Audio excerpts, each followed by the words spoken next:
Question number 3, Nuk Korako. Te manga te whare, tēnā koe. Tēnā koe. Sir, my question is to the Minister of Finance. What steps is the government taking to help keep interest rates lower for longer? The Honourable Bill English. Mr Speaker, one contribution government does make to keeping interest rates lower for longer is ongoing fiscal discipline. Over the last 7 budgets, the annual new cost of initiatives have averaged around $600 million per year, compared to almost $3 billion of new spending in each of the 7 budgets before this government came to office. Around a third of new spending is being financed through careful reprioritisation and savings. This means the government has less pressure to borrow money, and this helps to provide one influence on lower interest rates. Combined with an outlook for ongoing moderate economic growth, low interest rates are supporting business investment and employment. Supplementary. Supplementary question, Nuk Korako.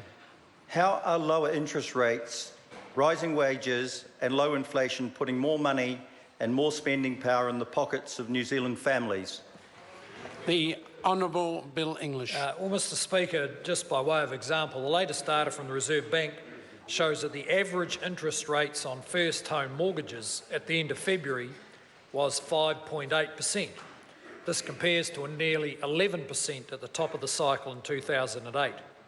The difference between the two means that households are saving around $370 per week in interest costs.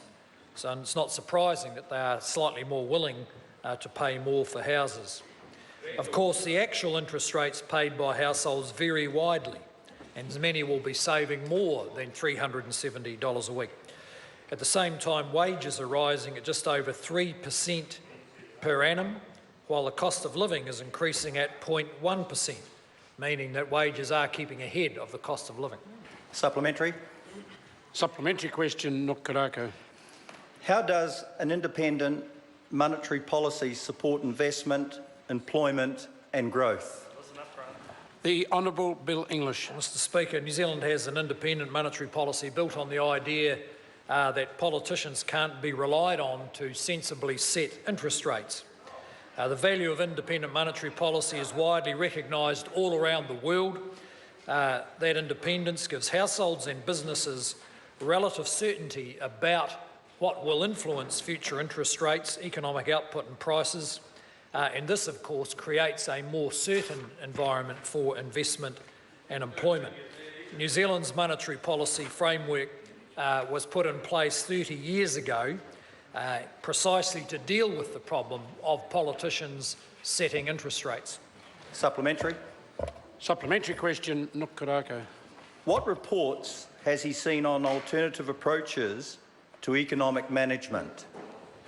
Before I call the Minister, I don't want this question then to lead to be an attack on an opposition party, but I'll allow the order. I'll allow the Minister to at least start his answer. Well, the Honourable Speaker, Bill English. Without naming the source of any of these reports, there's been a flurry recently legislating retail interest rates, taxpayer bailouts for farmers, stiff-arming banks, overriding Farm Act and opposing free trade. Order. Order. Order. John? Order. Well, we've got a plan over here. Haven't seen yours. Order. A number of frontbench members continue to speak when I'm on my feet. I reminded one particularly yesterday not to do it, and I issue the same warning again. Supplementary question, Grant Robertson. Supplementary question, Mr Speaker. What responsibility does he take for throwing fat on the fire when it comes to dairy debt, given that it's grown $11 billion since the global financial crisis on the back of his policies to encourage that kind of thing? The Honourable Bill English. Well, Mr Speaker, the government, of course, takes responsibility for things like the Chinese Free Trade Agreement, for which the Labor Party deserves credit for signing, which was a boost to our dairy industry. But I'd have to say the decision of any dairy farmer, and considering the decision of dairy farmers to borrow, that member should show them a bit more respect. These are people running complex businesses, dealing with all sorts of risk, including commodity price risk, and they made their decisions with their eyes open, and now they'll be working with their banks to ensure they can get through a tight spot. Question